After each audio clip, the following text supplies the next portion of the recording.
E7 for the motion. Congratulations to India on assuming the presidency of G20.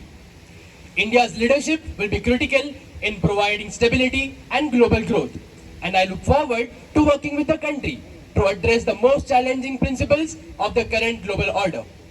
This is not just a statement made by Mr. Shinzo Abe, the former Prime Minister of Japan, but a ray of hope that signifies the global importance of India's G20 summit presidency, which will be able to tackle on most of the global problems that will occur.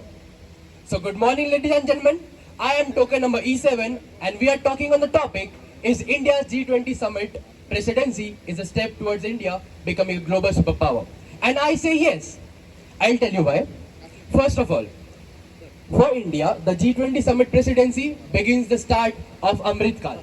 Amrit Kal, it is the period of 25 years from the 75th anniversary of its independence towards the 100th anniversary of its independence.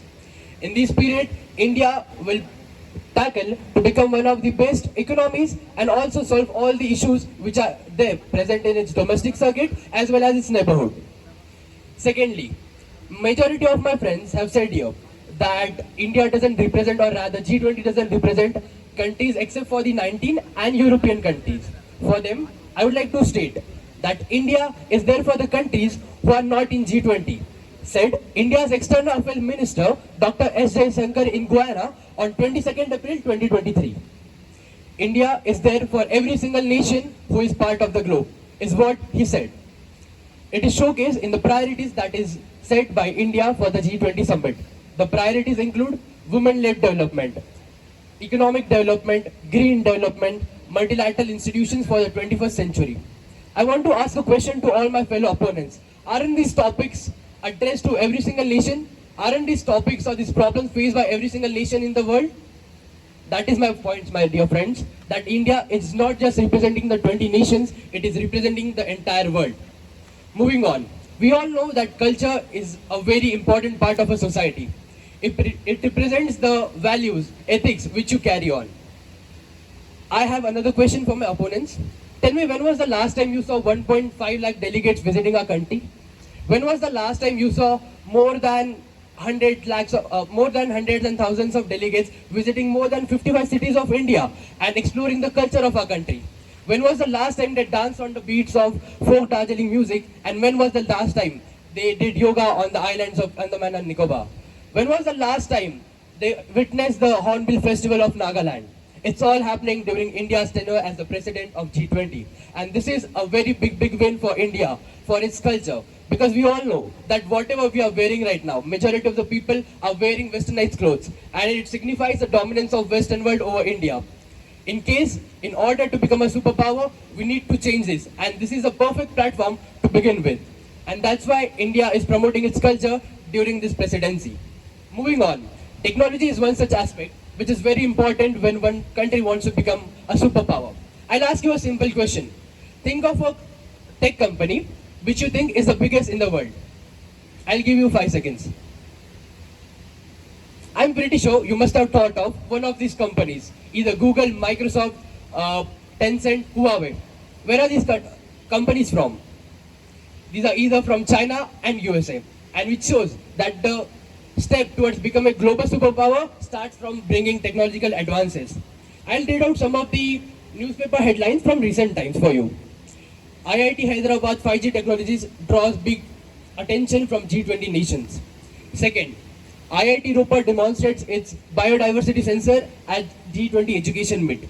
Third, India's fourth BSL-3 laboratory set up near G20 camp.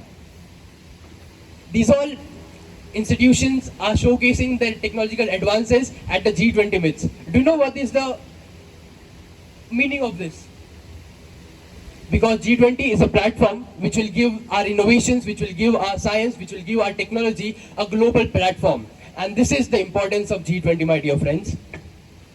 Moving on, we talk about, most of us friends have said that G20 isn't addressing majority of the issues and we should focus on our internal issues first.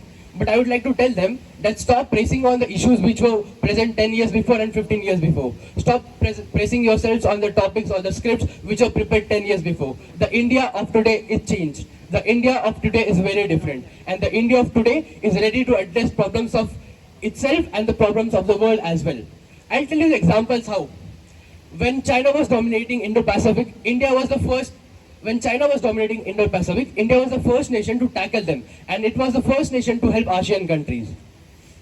When there was war going on between Russia and Ukraine, India was one of the first nations to talk about peace. When Sri Lanka wanted loans, India was the first nation to talk to IMF and give them assurance that China or Sri Lanka will pay their bills. What does they talk about? India is ready to take stance for every other country. It is ready to take stance for its neighbors, for the countries which are not even its neighbors. And it talks about India's increasing global presence. And I'll tell you why it is important. The soft power will make your people reach greater heights. The soft power will make sure that you focus on your own internal growth, because then there won't be any other circumstances which will hamper your own growth. Because once your soft power increases to its maximum level, the other countries will eventually follow whatever you are doing. And I'll tell you what's the example of this. You all know that India bought S-400 missiles from Russia. Also, India brought oil at a very cheaper rate from Russia. Is there any single country who could stop India from doing this? No, right? There is a reason for this. Because the world knows that India does whatever it wants to do. Many of the times our External Affairs Minister has said that India will do what lies in the best interest of its people. And this is what every single country in the world wants, right? It wants its leaders to take decisions based for their own people. And India stands for that. India stands for multilateral decisions where no single country dominates another country. And this is what the world wants at the time right now. So my dear friends, I would like to tell you that if standing for your own people is not a step towards becoming a global superpower, then what else is? If standing for people, if standing for your own culture is not a step towards becoming a global superpower, then what else is? And if standing for your own technological advances and making them global is not a step towards becoming a global power, then what else is? My dear friends, the world looks at the Solar Alliance as the next step towards sustainable development, towards a greener energy. Our wheat, jowar, bajra, ragi are now considered as one of the best sources of nutrients, and they are celebrated as one of the best food. Also, yoga has been inherited into every single culture right now, thanks to our government's initiatives and our rich history. These all steps indicate that it's a moment of India. It's a time for India to rise above its previous indices, and it's a time to lead the world with greater example, where each single country lives with its own interests and each single country follows its own principles without bothering about any other country. The problems between China and USA are doing no good to any other country. It's only becoming problematic for every single person and every single country. And that's why India is the solution for the next big superpower. Thank you.